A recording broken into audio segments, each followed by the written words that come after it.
En poste depuis près d'une semaine, le nouveau préfet met en place l'une de ses priorités, arrêter le massacre de la délinquance routière dans le département depuis le début de l'année. Ce qui est dramatique, c'est que depuis le début de l'année, nous avons enregistré, hélas, 14 morts, ce qui est très important.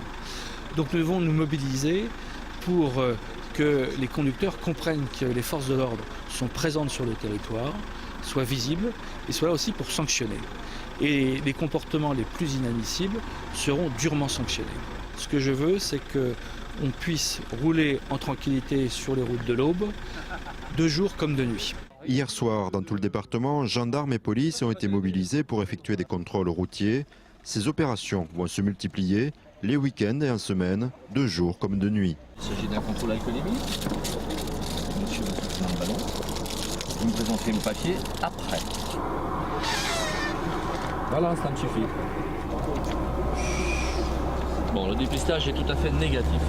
Les principales fautes commises par les conducteurs restent les excès de vitesse et la conduite sous l'emprise de l'alcool ou de stupéfiants, des délits sanctionnés immédiatement. Vous savez en fait qu'en matière de délinquance routière, et notamment pour les conduites, les faits de conduite en état alcoolique, les faits de conduite sous stupéfiants, dans un premier temps, la sanction immédiate est prise en fait par le préfet qui peut tout à fait suspendre donc les permis de conduire. Et derrière cette sanction administrative, il y a une suite judiciaire avec des poursuites qui sont dans ce domaine tout à fait systématique. La répression qui peut s'exercer dans ce domaine-là est peut-être certainement un des meilleurs facteurs effectivement de sécurité routière. L'outil législatif a été récemment renforcé avec les lois LOPSI, loi d'orientation et de programmation pour la performance de la sécurité intérieure, qui sanctionne les chauffards récidivistes. Qui prévoit notamment la systématisation de mesures de confiscation des véhicules lorsque les propriétaires sont des contrevenants qui ont été déjà verbalisés.